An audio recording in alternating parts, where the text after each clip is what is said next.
Let's talk about the second home loans, aka the vacation home loans. Now, these vacation home loans are backed by Fannie Mae, they're backed by Freddie Mac, and they often, again, just require 10% down. Who doesn't want to do 10% down? Hello, hello. My name is Dr. Rachel Gainsbrugh, and I am obsessed with all things short-term rentals, revenue streams, and helping you navigate your career, real estate, and your busiest and most wonderful seasons of life. So grab your coffee, get comfortable as you get ready to learn and grow with me. This is the Luxury Rental Doctor Podcast. Welcome, everyone. I am so excited to share with you tonight one of the, I would call this like the foundations of what it takes to get started with real estate. If you're a doctor thinking about diving into real estate, but you're feeling like, I'm not exactly sure where to start, especially when it comes to finding funding, okay? This is what we're talking about because I wish someone told me about what I'm sharing with you tonight when I was starting out. Back then, I didn't have all the cash to play around with, and I made mistakes, made lots of mistakes. But now I'm so humbled and honored and grateful to say, with 18 investment properties under our belt, I've learned a few things, and that is why I'm here to share with you today. Okay, I want to help you avoid some of the pitfalls that we leverage and start building wealth the smart way. All right, so welcome in, everyone. Welcome back to another episode of the Luxury Rental Doctor Show. I'm Dr. Rachel Gainsbrugh, your go-to healthcare professional turned real estate investor. We operate out of Georgia, Florida, Arizona, Texas, Tennessee, Pennsylvania. You might have seen one of our luxury midterm rentals featured on a Netflix TV show called Buy My House. So that is streaming now still. But what really drives me is sharing all of these invaluable insights with each of you, because sharing is caring, right? And so this information in our community, especially my hard working women in medicine, women who are just juggling it all, multiple jobs, family commitments, we're that sandwich generation where we're taking care of our caregivers, our past caregivers, like our parents, right? And then we have our kiddos we're taking care of as well. So I know you all, you're wanting to make ends meet, you're wanting to make that impact. And some of you are now realizing, you know what? There's got to be a better way. There's got to be a better way than this. So, just a quick disclaimer though, before we dive into the goodness, I'm not a financial advisor, I'm not a tax strategist or a lender or anything like that. So, tonight's session is purely for educational purposes, okay? So, just keep that in mind. I want you to consult with the qualified professionals that are in your corner before making any investment or financial decision. Now that I've said that disclaimer, I do want you to not hesitate. Do not hesitate to jump in with any questions, with any thoughts, with any feelings, with your expertise. This is your time. I want to make sure that we can cover what matters to you the most. And speaking of professionals, although I'm not a professional, Malachi, King Malachi in the chat, he is a professional in the space as well. All right. So let's dive in. Let's break this down. Okay. Let's break this down. I want you to get the goods for me. I want to just break it down so that you hear it straight from me, how we were able to build our portfolio, how members in our community were able to build their portfolios as well. And this information that I'm sharing you is the latest, is the greatest, is what we're actually doing. It's what they're actually doing as well. So keep that in mind. What I love about our community is, although I do not share anything with you based off of theory, based off of what I've heard others are doing in the real estate space, but I get to leverage my own expertise and leverage the experiences of the members of our community. And think about a community that has purchased over $7 million in real estate over the last 6 months. Yeah, there's been some ups, there's been some downs. We've gone all the way around. And my goal is to share with you what is going on, okay? So in our latest episode on funding strategies, we talked all about what we're doing right now. And we talked about why right now is actually the perfect time to dive into real estate. We talked about how to build out your funding stack, which really is a two-pronged approach. I call it my two phases. So phase one of the two crucial steps, you want to secure the right mortgage loan. And phase two, you want to plan out your down payment. Okay, those are the two phases of your funding stack. Although there are like sub phases if you're going to be finding funding for your furnishings and things like that. And we'll touch that a little bit. On that last episode, we also took a deep dive, and I'll link it here, On that last episode, we took a deep dive into what I call my hidden money matrix. That's where you can uncover funds that you didn't even know you had. So that is an activity that our members, I recommend that they go through. We also went over the three most common loan types that our members are using time and time and time again. And these loan types are an absolute game changer. Okay. Number one is the second home loan, or AKA affectionately known as the vacation home loan. And what I love about those loans is that these are 10% down loans. The reason I love these loans is because I can hold on to more of my cash and have a little bit more cash reserves. Right now, it's a time to try to hold on to as much as of your cash as you possibly can. So cash reserves is absolute key. Okay. So we talk about the second home loans. We talk about the DSCR loans. That's your debt service coverage ratio loans. Those are also known as business purpose loans. We use those, especially when we have hit like maybe a 3 or 4 property purchase threshold. Once you get to like your 4th or 5th purchase, you hit a ceiling, because although with those second home loans or the FHA loans, you can get 10 of those, but the bottleneck is your DTI, your debt to income ratio, because you got all these homes, you got a lot of debt, but you don't have a lot of income to show for it when you're first starting out. We have a staggered approach where we'll do a FHA, DSCR, FHA, DSCR, just to extend the amount of lending and funding that we can get. Take a look at that. Think about that. Go in there thinking about how you want to build out your funding phases so that you can continue to purchase property within a reasonable time period. Okay. So that's number 2. We talked about second home loans. We talked about DSCR loans. And third but not least, we talked about these bank statement loans. And so bank statement loans are loans for those who say, a lot of you are working private practice, right? You don't necessarily have a W-2, you have a 1099. Some of you are locums tenens, you're travel physicians, travel nurses. So again, you have a 1099. And so you have your own business. From a tax perspective, you have a lot of paper losses. And Malachi, feel free to overwrite me, okay? Because I am not a tax professional, but essentially you have a lot of paper losses. Like, you look like you got nothing but losses, but you got a lot of deposits coming in, some very high value deposits coming in. So those are the bank statement loans, okay? So those are the 3 loans that I want you to be thinking about when you're ready to jump into the real estate investment phases. We primarily focused on short-term rentals and midterm rentals. We leverage single family homes for the most part. And I went really deep into why I love single family homes versus all of the other asset classes. Although I will be underwriting a boutique hotel tonight, but that's a different conversation for a whole different day. Okay. So for those of you who are just joining or are not well acquainted, I wanted to give a quick review on the first 3 loan types before we dive into some of the creative strategies that I'm seeing lately being leveraged inside of our community. So let's talk about the second home loans, aka the vacation home loans. Now, these vacation home loans are backed by Fannie Mae, they're backed by Freddie Mac, and they often, again, just require 10% down. Who doesn't want to do 10% down?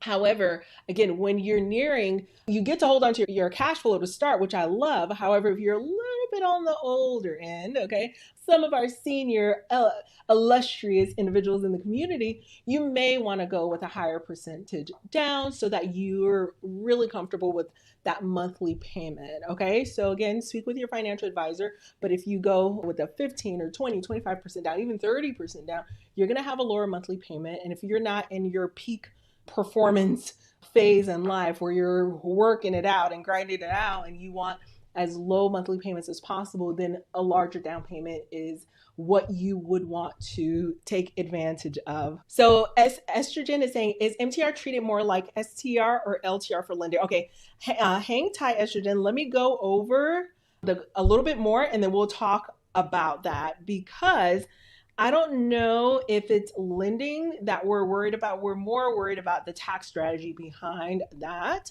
So it depends, but nevertheless, I think you're in good hands, but you're asking the right questions, okay? All right, so for the second home loans, you can have, like I said a little bit earlier, you can have up to 10% of these loans, but by the 4th or 5th, your debt to income ratio is going to start to be effective. So be very mindful of that.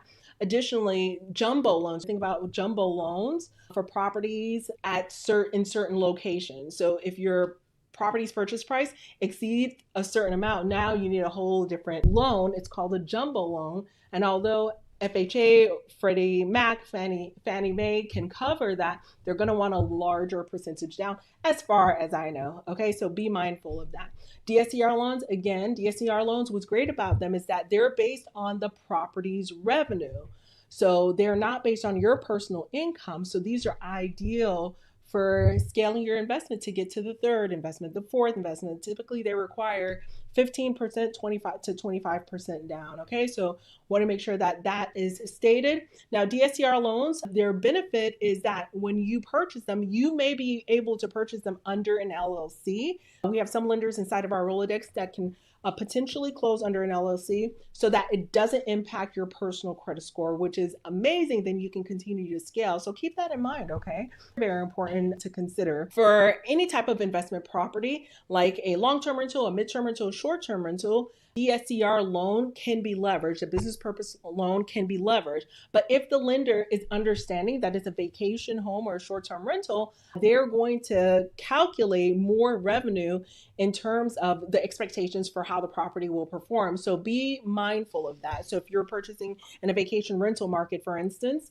the DSCR lenders are looking at tools like AirDNA to do their underwriting. So that's why it's important for you to leverage tools like AirDNA, understand how to use tools like AirDNA in order to then do your own underwriting to know what the lender will expect to lend you, right? So if you, according to your own analysis, you're thinking the property is going to generate $80,000 a year gross. However, the lender is looking at it from the lens of a long-term rental, thinking it's going to generate $40,000 a year gross. That's going to be different, right? The whole lending mechanism is going to be different. Your purchasing power is going to be different. So keep that in mind.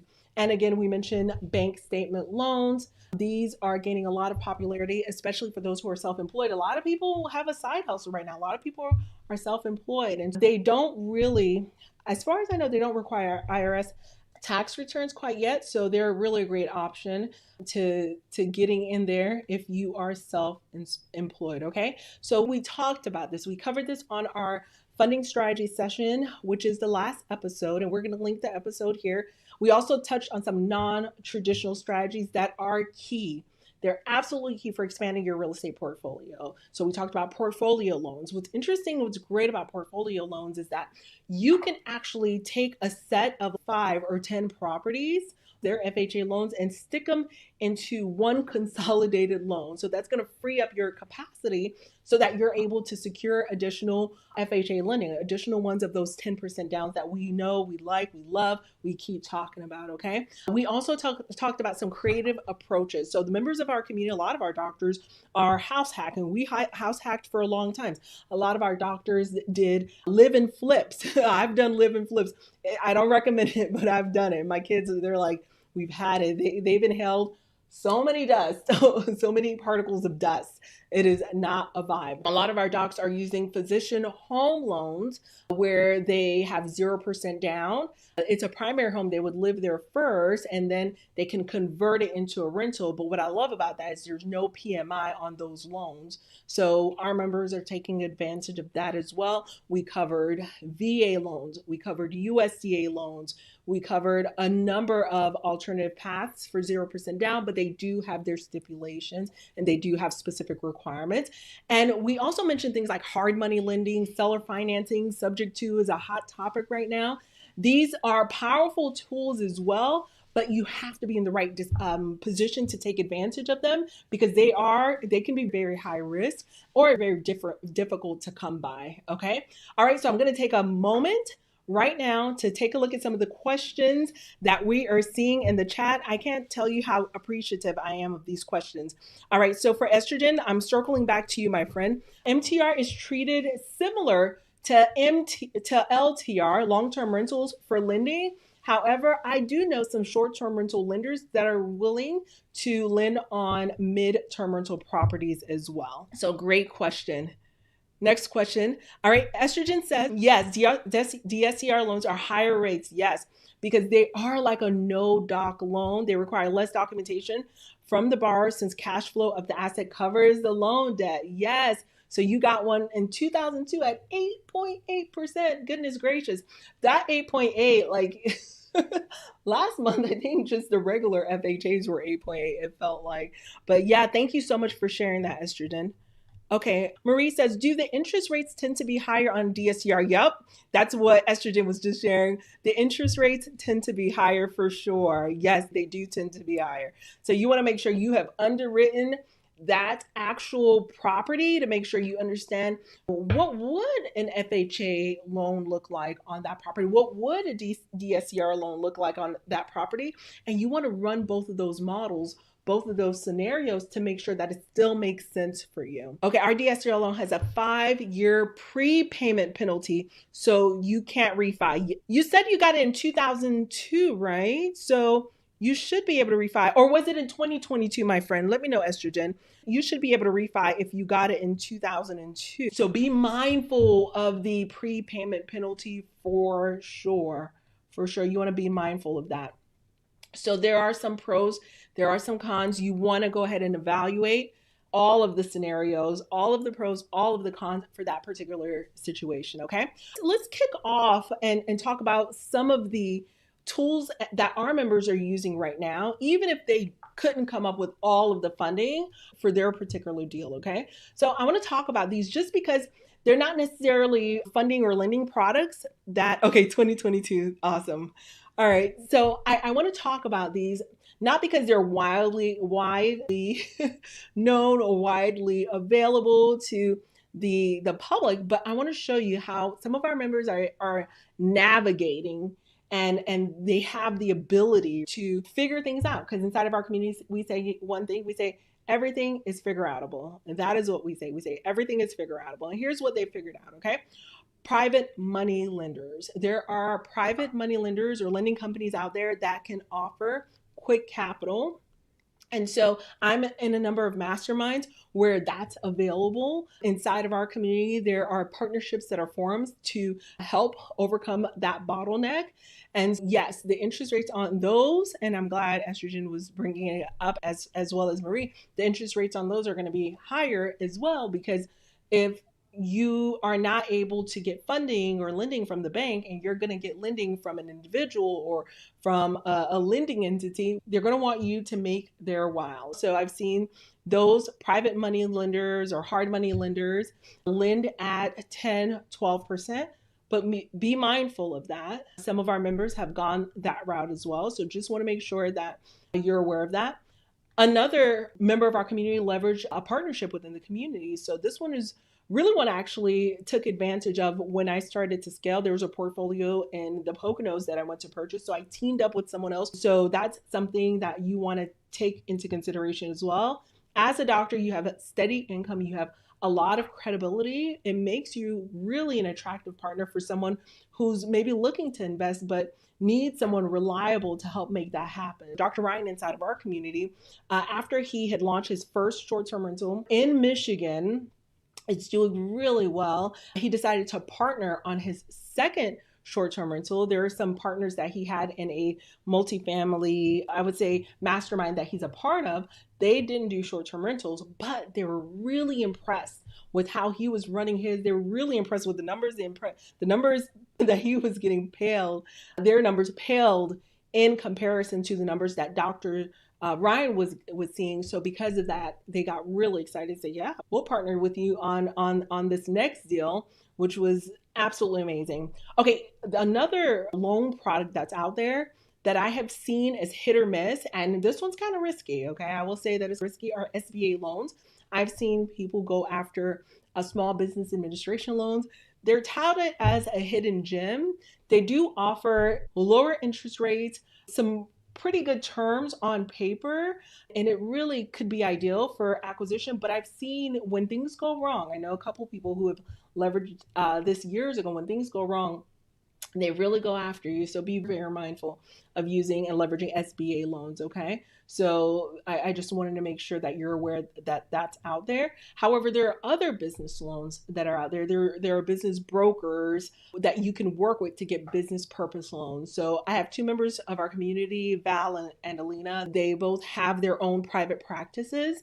And so they are able to take advantage of business purpose loans that they use, like commercial business loans, similar to DSCR loans, but different. They're able to take advantage of the funds from that broker to then purchase real estate. Okay. So, wanted to make you aware that that's out there and they can use it to purchase and serve as a stopgap for purchasing their property. The terms, you want to make sure that you're very comfortable with the terms because the interest rates are high as well. I had a scenario where a member of our community, they bought their first property, they bought their second property, and you know what? The equity and the appreciation just completely skyrocketed. But they had spent all of their money on the first two properties and just beautifying it, getting it together. And so now they had a ton of equity in the properties. The properties were bringing in cash flow. They were building out their business systems. And so a year later, they're like, Rachel, we want to buy a third one, but we don't have the upfront capital in order to purchase the third one. So what do we do? So here's where they were stuck. They had a ton of equity, but they weren't exactly sure how to access it. Okay. And these were beautiful luxury rentals. Everything was running smoothly. The equity was tied up. So they were ready. They said, okay, we're ready for our third one. But again, they couldn't access the funds without selling the property. So this is exactly where they were. And so what's special about this next funding strategy or next funding product that I'm going to share called Nectar, this was a way for them to get some funding based off of the cash flow. So based off the cash flow of the property, they got financing for their next property. And so there were no origination fees. The rates were higher. There was no impact to the credit. There was no lien on the property, but it was based on the fact that they were getting really good cash flow. They were able to get funding, like a nice big lump sum on their property. So this is just a very, very unique product that's out there. And that's what I do inside of the community. If someone has like a bottleneck with funding, I just have to think in my mind, okay, exactly how do we figure out how to make this happen? Okay. So this is how they were able to get the cash that they needed. They got it within 7 days or so, which was great. And they got it without having to give up the equity in their property. They got it without having to increase their debt to income ratio. So that was a really good deal. Okay. All right. So another tool that we have inside of our community is funding just to fill in the gap of furnishings and all of the upfront expenses. Okay. So we have a lender in our community specifically for our doctors, doc to doc lending with Zwade. He's an orthopedic surgeon, I believe. He's some type of surgeon. So doc to doc lending, they leverage and they're able to help out with funding, which is really dope. Okay, so next up, we're going to talk about an interesting down payment strategy that one of our members were able to take advantage of. Then I'm going to show you guys a little demo on how I go into markets looking for different lenders to work with. Okay, so as you just said, I'd like to point out that one mistake we made with our DSCR loan is we didn't put enough down on the property. So when we did a cost seg study and took the bonus depreciation that year, we did not get a huge tax return that we expected. So we're only using a 10% down loan. Are you going to get any of it back if you take bonus depreciation from the first year? Okay, so these are really good questions. I love these questions. We're able to get a whole lot more because for us, our cost segregation is not only on the actual structure of the property, we're able to take some deductions off of the improvements of the property, and that's the furnishings as well. So just putting that out there. Hopefully that's legal. Oh my gosh. I sure hope so. Okay. Yes. So we take cost segregations off of a lot of things. Yeah. So hit me up. Catch me in my DMs if you have any questions about that. Hopefully they're doing it the right way. But yes, we get a lot off of our cost segs. So Estrogen is saying, talk to your tax professional before you decide which loan to choose and make sure you're putting enough down on the property that you will get a substantial amount back if you do bonus depreciation. Love that recommendation. Good one, my friend. Okay, next question, Stormy. Oh my goodness. Okay, Stormy says, do you feel AirDNA is an accurate tool? I do, Stormy, but you can't take it at face value, okay? So here's how it works. You want to clean up the data a little bit, and then once you've cleaned it up and you filtered it down to exactly what it is, that's going to like really match your property and whatever the information is that is going to be the most accurate, then you have the best tool in the world. And what do I mean by that? So I want to see properties that have at least one guest review every single month for the last 12 months. I go in reverse chronological order. So if AirDNA gives me a list of properties and it gives me, okay, this property made 107 a year last year. This property made 105. This property made 103. This property made 102. This property made 97, 95, 92, 87. So I look at everything on a table.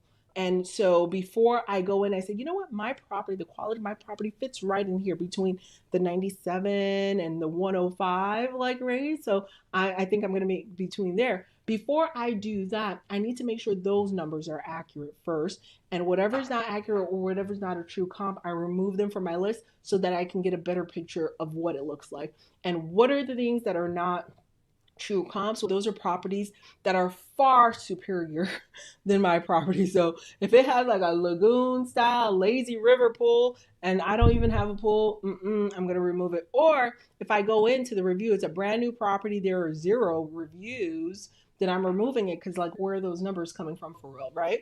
So yes, once you've cleaned up those two things, like you're looking for properties that are truly similar to your property, and you're looking for properties that have a track record that it has been rented the entire last year. And so those numbers are most likely very accurate and it's not an outlier. So if everyone's in the 80,000, 70,000 range, and then you have one that's 300,000 a year, it's like, wait a minute. So those are outliers. So you clean up for outliers as well. Okay. So once you've done that, Stormy, you are good to go. Yes. Okay. Kristen says we have one rental and want to pull the equity from that property to buy another property without doing a cash out refinance. So that's a really good question. So you can do a couple of things. You can do a home equity line of credit. That wouldn't be a cash out refi. Have you considered that, Kristen? And the one rental that you have, I wonder if there's a long-term lending product that's similar to what I was just talking about with Nectar. I'm not sure if there's one for long-term rentals. I'm not the long-term rental expert at all. That's a great question. Let's copy that question and let's send it to Jeff to see what he thinks about that. Let's see whether or not he thinks that's something that Kristen has some additional options we can take advantage of, okay? All right, so Marie says, can you use a HELOC to renovate an acquired property? Okay, Marie, that's a great question. I don't see why not. If you're doing capital improvement, the word acquired property is interesting to me. It sounds very mysterious. So if you wouldn't mind sharing a little bit of what that looks like as well. And Marie, we can probably send that question to our lending circle. We have a wise counsel lending circle inside of our community. We can send it to our wise counsel lenders to see if there are any stipulations. I don't know all the rules around what that looks like. So Marie, that's a good question. I'm just giving you some generalities. Okay, Acelia says, can equity increase if you have a backyard RDU? Ooh, I like this question. So it's like a casita, tiny home. So our equity has increased due to a tiny home, a casita. I don't see why it wouldn't, but all markets are different. They operate so differently, but I truly believe that it can increase. So guys, tonight we are talking funding super PAC. We're talking about getting your funding together, getting your life together on a funding basis. Okay, so now I want to talk about something creative that I saw one of our members actually take advantage of. And I want to make sure that you guys are aware of it just in case. Because last time when we did your hidden money matrix, it's like, okay, where's all your money hiding? Let's create kind of a table to collect all of that information in order to make sure that you know what's available to you One of our members were going back and forth. She took advantage of her pledge assets for her down payment. And specifically, the pledge assets that she used were her stocks. Yes, stocks could actually be used as collateral to secure a loan. And so when you pledge your stocks as collateral, they act as a guarantee for the lender. We have a lot of people who have been passively investing. They have stocks and it's just sitting there and it's not really doing that much for them.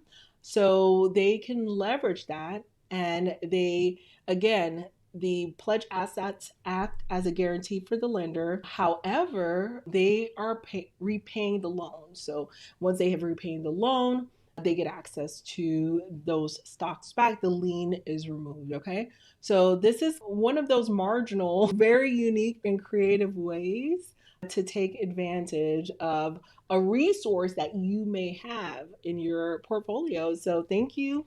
I'm not going to name her. I'll just, because she's one of the high net worth individuals in our community. Let's just call her A. Thank you, A, for reminding us of that strategy. We had another member, R, who actually took advantage of that strategy as well. But that strategy allowed her to really secure property within a moment's time without fully liquidating their investment. Okay.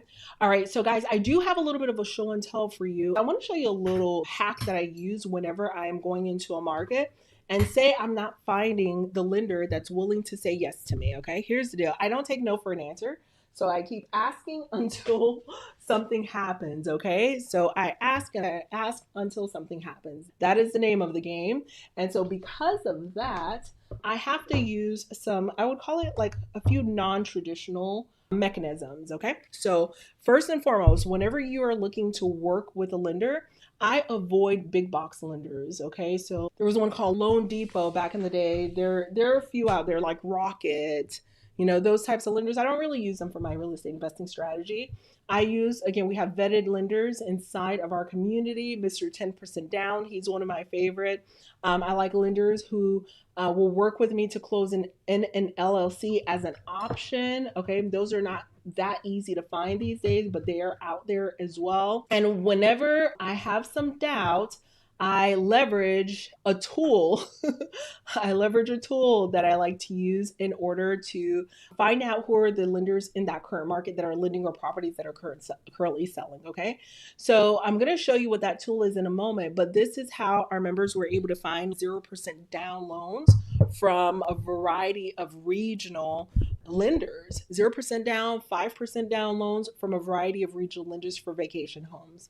Okay, so just wanted to put that out there. I think this is just really important, and I'm going to share my screen with you just so that I can show you what I'm talking about. Okay, let me walk you through it before I share my screen. Okay, first and foremost, I like to go into a market and look for properties that are recently sold, and from there, once I found properties that are recently sold, my goal is to look up the county information that was filed to see who is the lender that closed on the property. And then I like to go and find that lender to help me close on my property. All right, so we're gonna switch it up on a demo in a moment, but I do want to explain the demo and answer some questions beforehand, okay? Okay, so Marie, I see your question here. So Marie's giving us a little bit of clarification. So Marie said, if you buy a property for STR that needs renovation using your HELOC on your personal home to fund the renovation. Okay, awesome, great question, Marie. I'm going to outsource that question to my lender. When you said acquire, I don't know why I drew a blank. I was like, did she acquire it from a family member? What did she mean acquire? So thank you for that clarification. So I will outsource that, Marie. And if you wouldn't mind sending me a DM, we will definitely find out for you. Okay, next up is Azalea. Hi, Azalea. Azalea says, are you familiar with the all-in-one loan offset, all-in-one loan / offset mortgage loan? Okay, no, I'm not.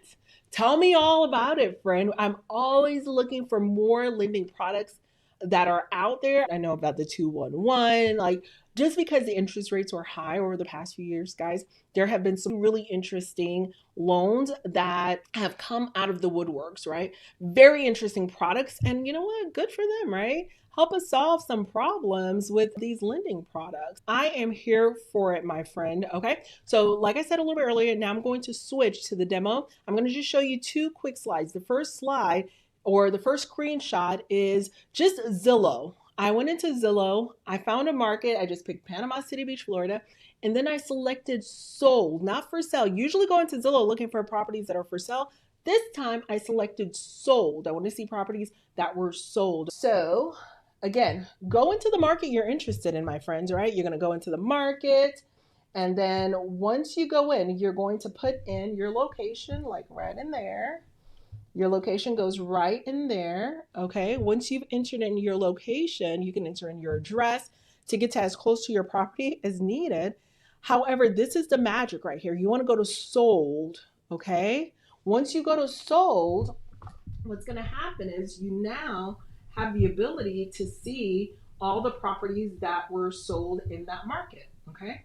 So from there, you want to go in here to the sort, and in the sort, you want to go to newest, okay? Sort it based on the newest property first. Okay, let me see if I can zoom in a little bit. Sort by newest, okay? And then from there, you want to just pick a property. Pick any property that you would like, okay? So you're going to select any property and just copy the address and go into the county clerk's office data to look at the public information for the property, okay? So your next step is going into the county clerk's data. Okay, I'm not going to leave you hanging. I use a tool called PropStream. I know this, hear me out. This is a little advanced, but I use a tool called PropStream. And from there, I select down here where it says mortgage transactions. Okay, I put in the information, mortgage transactions, and down here you get the lender's name, right? You get the lender's name, and the lender's name is who we want to use and who we want to reach out to in terms of who we want to work with for our mid-term rental, short-term rental funding, okay? So that's the process, my friend. That is the process. So hopefully that was helpful. I wish this was this demo. In my head, this demo was so smooth. Oh yeah, this is gonna be so smooth. But this was the clunkiest demo on planet Earth. Oh my goodness, but hopefully that was helpful. My goodness, I feel like we really dove in. We got a lot of interaction with the community. My goal again was to break down what are the funding strategies out there, because I know a lot of you are looking to break through and to break into real estate investing, but you're not sure what's available. You're not sure how to tap into what's right for you right now, okay? So these strategies again are all about you making the most out of what you have right now and getting a little bit creative, getting a little bit resourceful as well, okay? So take some time, explore all the options that we recommended on this session as well as the last session. Guys, I just want you to know that your path to financial freedom starts with taking that first step and funding your down payment and funding your mortgage loan. Those are the two prongs. What's your down payment? What's the mortgage loan that you're going to be using to invest in this next property? This is just such a crucial part of your journey, because this is how you're going to get the attention that you need from the realtors to start sending you deals so that you're not out here fighting for your life on these real estate streets, my dear friend, okay? All right, friends, so we've covered a lot today. We've covered a lot. We went from building your funding super stack, talked about creative funding super stack, and I shared with you my extra secret hack that I look for when I am going into a specific market. Remember, everything is figure outable. If one lender says no, I want you to keep knocking on doors until you find the right one, okay? Do not take no for an answer. This journey, of course, isn't easy, but it's totally worth it. I've seen many of my students close on properties this year. Our community was able to close on $7 million worth of real estate in the last 6 months. So I know it's totally possible. Stay encouraged, my friend. Stay focused, right? What's your one thing? What is the one thing you need to do to move the needle forward? Is it that, okay, you're not able to get funding at this juncture? How do you position yourself, right, to get funding? Do you need to work on your credit to improve that, right? Whatever it may be, start putting in those reps, start putting in the work to make it a no-brainer that it's going to happen for you, okay? So until next time, my dear friends, keep dreaming big and keep taking those steps towards financial freedom. Let's make it happen together, my friends. Love you all to the moon and back. Have a good night, everyone. Bye bye for now.